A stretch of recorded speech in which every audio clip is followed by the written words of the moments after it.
Thank you, Mathura, for the introductions. And again, thank you to everyone for coming to this first Immigrant Researchers Support Network meeting.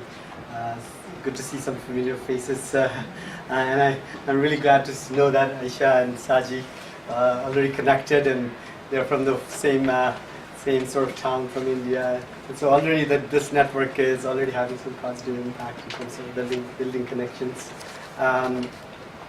One of the goals of this networking meetings is to offer sort of a bridging kind of workshop series. In addition to having employers come, we're going to offer some bridging workshop series that help to, again, it's not about necessarily you all have research knowledge and skills. It's about the Canadian context and the application of that knowledge in the Canadian context. So whether it's research ethics in the Canadian context or how to apply for grants, research grants in the Canadian context, that's different. So how do you transfer your skills and knowledge in the Canadian context? So as part of this today, we'd like to focus on research ethics in the Canadian context as part of this workshop series. We'd love to get feedback also on this component, whether that was helpful to you, and what kind of future research focused workshop series like these you'd like to see. So please do give us feedback. Can I get a sense of how many of you were directly involved in developing and applying for research ethics as part of your research back home? Were actively directly involved in this, for example. So most of you. How many have been directly involved in preparing and submitting research ethics application in the Canadian context? A couple of you. That's great. At least I know for sure that a large percentage of you were directly involved in research ethics. So this will be very familiar to you, all the research ethics concepts. What the goal of today is to give you the Canadian sort of contextual knowledge in terms of what are the institutions that oversee research ethics review, research ethics protocol. I also want to review what are the key research ethics principles and policies and dimensions. Now they may be very similar to what you're familiar with, but they may also be different. The difference may be in the details and the nuances. For example, the age of consent, for example, where you have to give consent may be different back home in your country of origin versus in Canada, or how you define vulnerable groups may be different. So the principles may be the same, but the context may be different. So I want to sort of explore that. I want to talk a little bit about how do you apply for a research ethics review protocol and process, just for the people who haven't done it, so that next time, I know some of you have, but others who haven't, you may be more familiar. Next time you go for an interview, you'll be able to talk about how do you apply for IDB and what are the components necessary. There's also some resources that I will give to you, including an online course on research ethics. I hope this will be useful for you. Again, research ethics, there are lots of international and Canadian guidelines, really thoughtful, good guidelines on research ethics, policies and principles. For example, the World Medical Association has a best practice guideline on research ethics. The World Health Organization has its guidelines. And again, if you look at all the guidelines, they're all very similar, right? So the key goal of research ethics policies is to make sure that research is conducted in a manner that respects three key things, right? Respects the dignity, respects the rights, and respects the safety of people.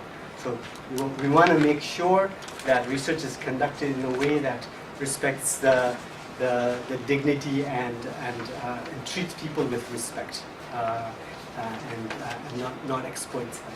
The second key thing again is the safety, right? So make sure that research they feel safe when they're participating in research. Their confidentiality is protected. They're not harmed in the process. And the third thing is that they know and they are participating in research in an informed way. They know their rights of what they can say, the rights to voluntary participation, the rights to withdraw from the research. So again, there may be many other dimensions and complexities, and it may vary by country, but the three key things, if you had to plot it in a triangle, those would be the three things. Respects the dignity, the safety, and the rights. And it all boils down to those three things. So if you can remember those three principles and apply it in ethics, when you're preparing ethics, you will be safe. So it doesn't matter which country you are working in. This is from, again, the Canadian panel on research ethics. And again, very similar tone as the World Health Organization. It actually admits, for example, there's a nice statement and acknowledgement that when you're conducting research, you're actually trying to do something new. You're exploring new questions. You might be asking people things that they haven't thought about and making them say things or reflect on things that they've never reflected on, or make them do things that they haven't done before. So with that, when you're trying to produce new knowledge, making people say and do and reflect new things, there are new risks or unique risks involved. And some of the risks may be very trivial, very small, indirect. Others may be very profound and big. So it's just, we have to be careful. And again, the Canadian Research Ethics body acknowledges that and make sure that we are cognizant of both direct negative impacts, but also indirect ways. So taking proactive steps. They also acknowledge that historically there's been a lot of bad, unethical research practices, and we don't have to go that far to remember how researchers in the past were exploited research participants of communities, especially vulnerable communities. Right? There are examples of researchers actually introducing diseases into vulnerable communities in the First Nations, indigenous community, or in developing countries where they intentionally infected people with illnesses. Or there are instances where researchers actually, even when there was a proven medicine, they didn't want to give it to the participants or the participants in the research with the argument that they were controlled, right? And people actually died because of not having access to the proven medicine. So there are lots of bad practices. And again, in the last 10 years, the international and Canadian body has developed really, really robust, good best practices around ethics, research ethics. So it's all around, again, protecting dignity, the safety, and the rights of people, right? So it all comes down to that. In Canada, at the national level, the main institution that oversees research ethics, and again, the goal is to familiarize with you some of the institutional context. It's called the Tri-Council body. And the reason it's called Tri-Council is because there are three key research institutions or research funding institutions in Canada. And some of you who have done research in Canada would be familiar. So there's the Health Research Institution called the Canadian Institute of Health Research, CIHR.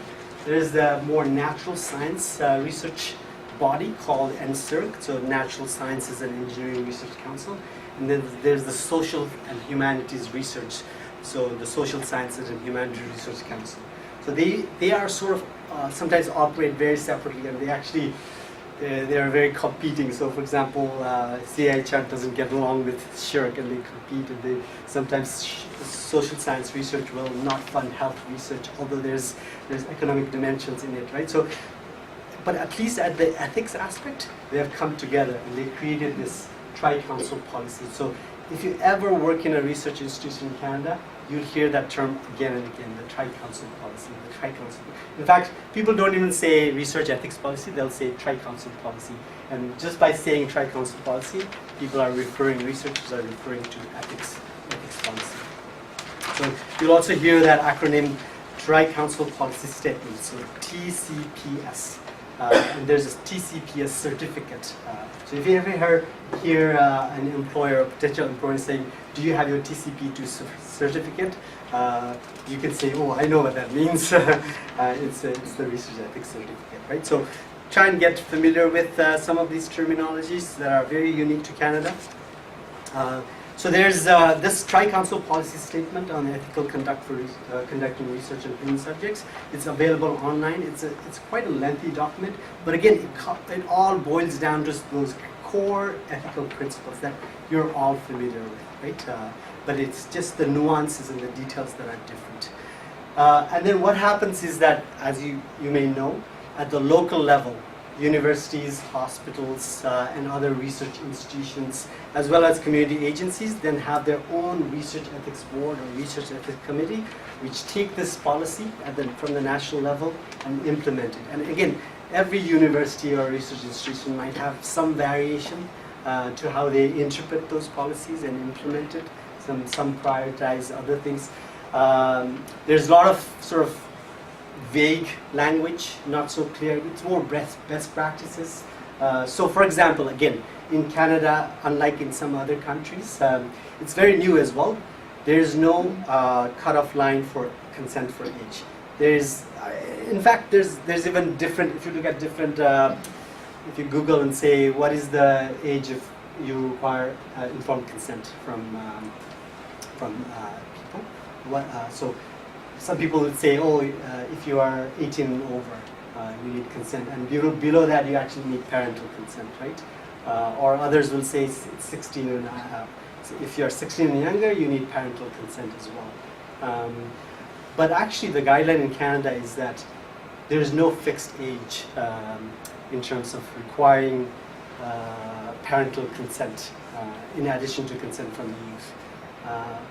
And that open interpretation, that openness is based on the fact the guideline from the Tri-Council policy is that it's not the age that defines whether a person can give consent or not, it's how they understand consent. If someone can understand what they're consenting to, it doesn't matter what age it is. And again, but different universities will then develop their own separate protocol. They might say, I know some universities will say no. We're interpreting, we are going to say that 16, if you're conducting research on young people who are 16 and under, you need parental consent as well. Others will say, no, we're going to stick to the Tri-Council sort of open guideline and take that guideline that says if you can understand what you're participating, even a 12-year-old can participate in the research without having to have parental consent. And we have lots of, for example, I have a lot of research colleagues who do research on young people about, let's say, cyberbullying or sexual health that they don't want their parents to know about. And they are able to then still get young people to participate in research as long as they can establish and make sure that those young people understand what they're doing, what they're getting into, what is the goal of the research, right? So again, there's variation on how these policies get interpreted.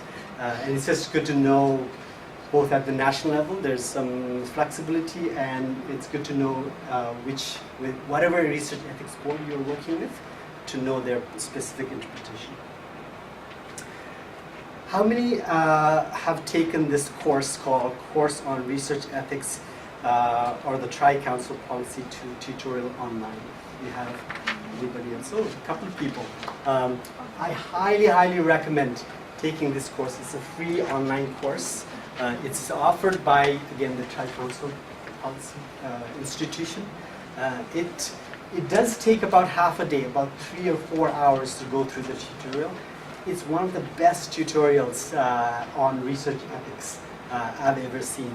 It's really hands-on. It's got lots of case scenarios of different ethical dilemmas that you might face. For example, when you're conducting research on people with disability, for example, right?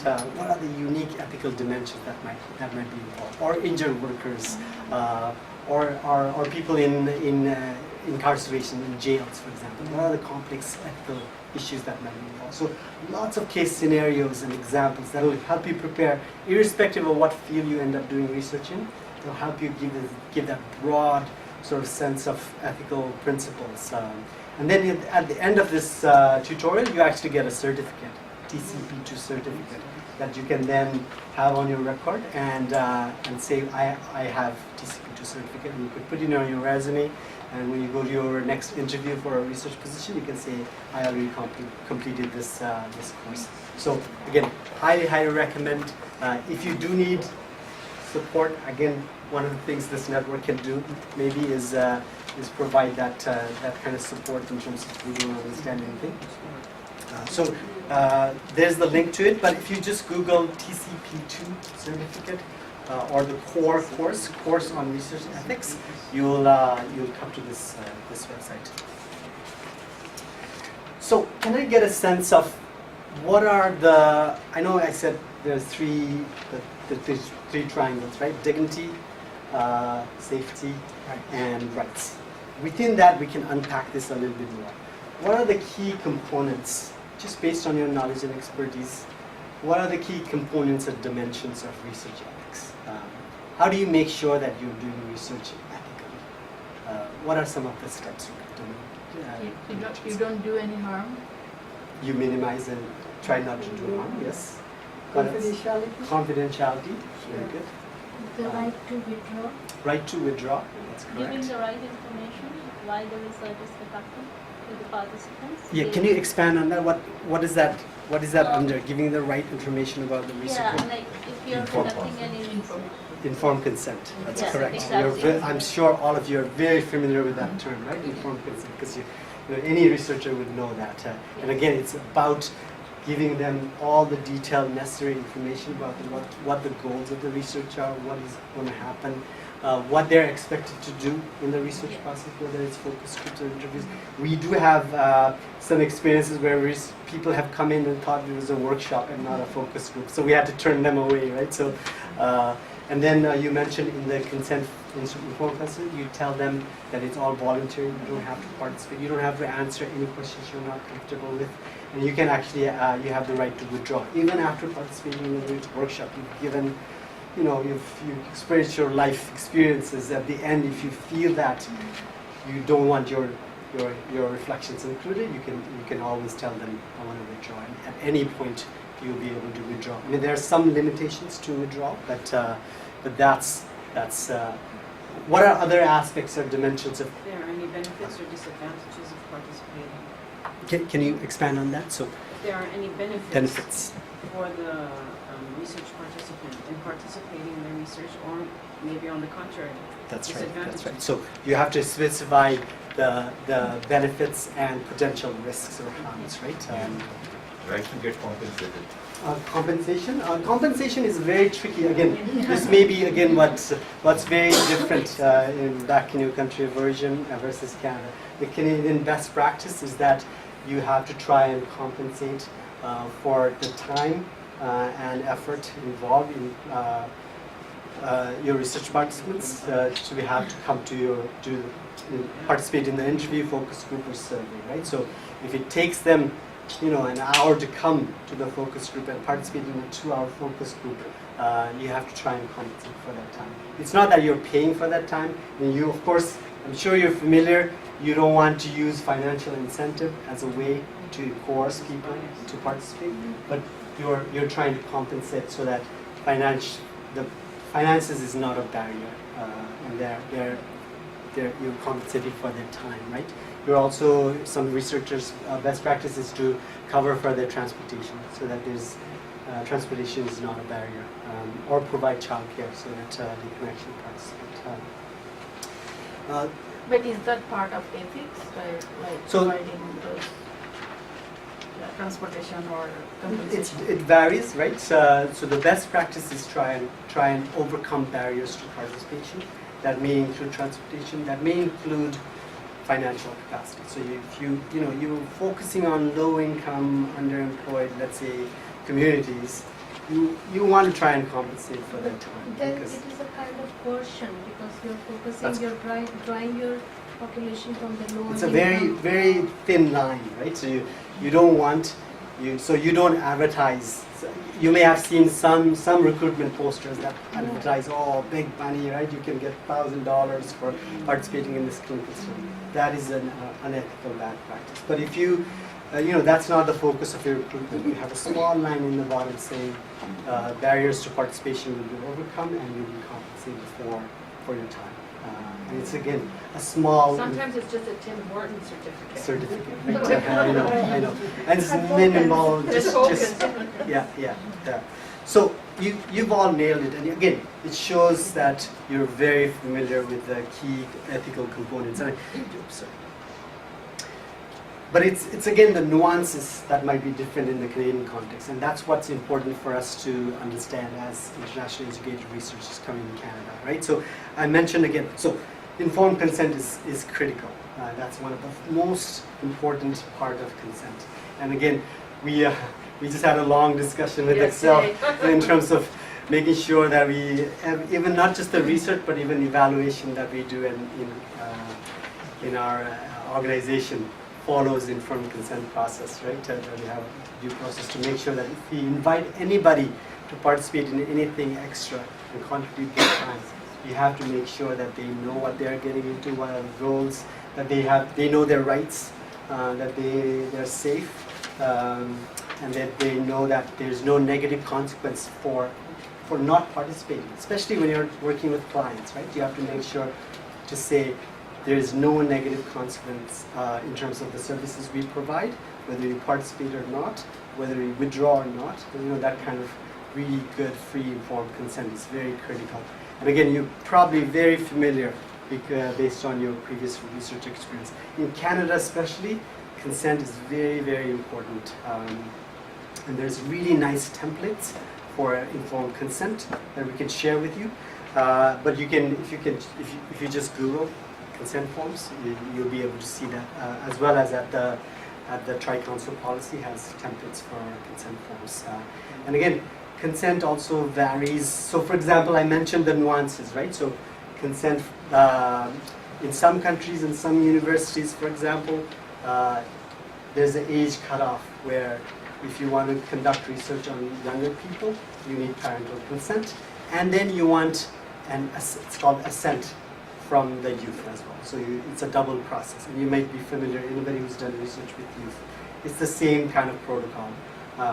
But again, in Canada, the guideline is that consent is not based on particular age. It's based on whether you can understand it or not. So even if you're conducting research on 30-year-olds, and if they don't understand consent, that means you can't conduct the research, right? Just quick question again. Does that, how is, for example, consent in terms of requiring parental consent, how is it different in some of the work you are doing back home? Was there an age cutoff for parental consent requirement? 18 usually in most countries, right? Excel, you had a question? No, I was giving you the 5-minute sign. Oh, really? Okay. Privacy. Sorry. Go ahead. Yeah, one principle that always been kind of disregarded is conflict of interest. Conflict of interest. That's very important. That's Sometimes, right. the researcher himself or herself has a kind of conflict, but he's still, running it. That's right. That's right. That's a really good point. Actually, the Research Ethics Board, Oh, yeah. they don't have very good questions and protocols to ask about conflict of interest. There's one question usually. It's not good enough, and that's good. And that's the other thing I wanted to encourage is that, in fact, when researchers, academic researchers come to us after they say, oh, we've got research ethics approval from 5 universities, and we want to partner with you to conduct research. We say, you have to go through our research ethics approval as well, and we have a different process. And we, for example, we want to make sure, for example, there's no barriers to participation for newcomers or racialized communities or low-income people, right? That they actually build in funding for interpretation so that language is not a barrier. And they get shocked every time we review and say, look, you have to take these additional steps. And they'll say, wow, 5 universities approved and you're adding more. Or conflict of interest. Or we require researchers to actually, as part of our ethical protocol, we require them to give back to the community of interest or involve them as meaningful advisors, right? So when we do our review, they're sort of taken back. But the point I wanted to make is that there may be best practices from your ethical protocol and practices in country of origin that you can bring to Canada and start sharing. And because research ethics is evolving, we can sort of bring together some of your best practices, whether you're working with really vulnerable communities and you had a best practice sort of reflection, and we can recommend it to the Tri-Council policy, and maybe we can start shifting, whether it's conflict of interest or other things. And again, you guys are familiar with this, so the point I wanted to make is that the interpretation, the nuances may be different, and over time we can try and learn about it. Again, how we define vulnerable populations may be different in Canada. Confidentiality protocols are very, very important.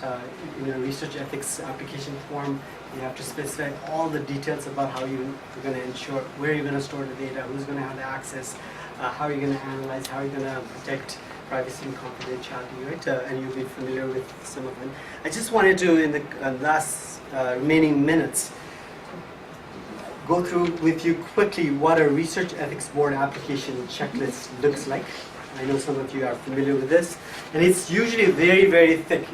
This is a 50-page document that we have to submit whenever we're applying for research ethics. It includes all this information, right? So you have to, there are questions about the goals of the research, the sampling framework, how you're going to actually reach the community, how are you going to recruit them, how are you going to overcome barriers to the recruitment, how are you going to ensure informed consent, how are you going to, what are you going to do with the data, where is it going to be stored, who's going to have access to it, all these very, very specific questions. Like it takes a long time to actually fill this out.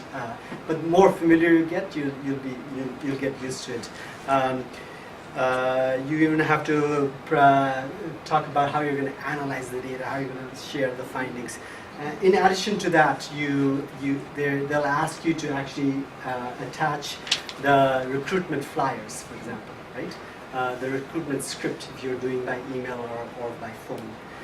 You're also supposed to attach a copy of the informed consent form.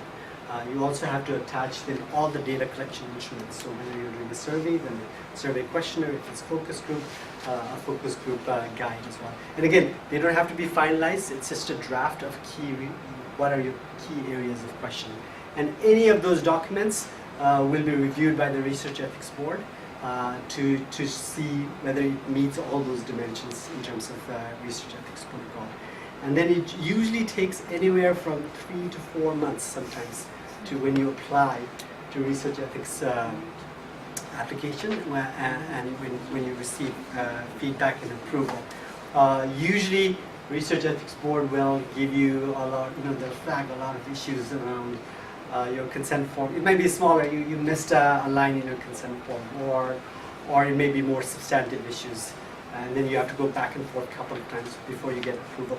One thing I just wanted to also mention is that, again, it'd be nice for you to become familiar with this. Next time you have an interview or you're part of a research project, there is a process for delegated or expedited review as well. So instead of taking it 3 months, you may get a response, you may get an expedited review. And get an answer in 3 weeks or a month. And the way they assess that is they identify they use this matrix in terms of assessing the risk level and type of review that you go under. And they look at two dimensions. One, the group vulnerability of the community of interest that you're focusing on, and the research risk level. And based on that matrix, they'll decide whether you'll be expedited or not. So if you, for example, someone may be very low in terms of group vulnerability. So group vulnerability is any pre-existing vulnerabilities that group may face. So if you're conducting interviews with service providers or policy makers or decision makers, right, or managers, they have very low group vulnerability. They're very, they're professionals, they're very able, they're able to speak their mind. And even if the risk level of the research was quite high, you're going to ask them critical questions about policy gaps, you may still get an expedited review because you, for example, so if the group vulnerability is low and the risk for participating in the research is low, it's still an expedited review. But let's say if you are doing research on the other end of the spectrum, if you're doing research with, let's say, homeless people, or let's say people who use drugs, or unaccommodated youth, for example, right away their group vulnerability is very, very high. And irrespective of the level of research participation risk, you'll be asked to take a full review. So even if you're asking them about, let's say, what services and supports do you need, the fact that they're a very vulnerable group, they don't even have an address, they don't know anybody, that you'll be asked to do a full review, and it'll take you three or 4 months to get the approval. And there's all this whole category of medium risk. So let's say, for example, Mamtaj is doing research, in part of her research is focused on injured workers. That group may be categorized as medium risk, as group vulnerability, because they've experienced some vulnerability. But then depending on the type of research you're doing on them, so if you're just asking what kind of supports do you need, that's a very low risk research study, right? The research ethics board might say, oh, that's pretty straightforward, we'll do an expedited review. There's very little, although they're medium vulnerability group, it's low risk research participation, you'll get an expedited review. But if you were going to ask about what kind of discrimination you face and how does it impact you mentally and socially, you're actually getting into some of the mental health and other issues and discrimination. Then you see that the research risk, the participation in the research becomes a little bit risky. It may trigger some negative experiences, and that gets sort of a fuller review. And both for the researchers end and the research ethics board, you sort of you also say, oh, this needs a full review. Or the research, you might say, oh, we want an expedited review, but a research ethics board might say, no, you need a full review because of this matrix, right? So it'll be good for people to familiarize with this risk matrix that Canada uses to assess research ethics review process. I'm going to end there. These are some of the recommended readings, and we have included a handout for you.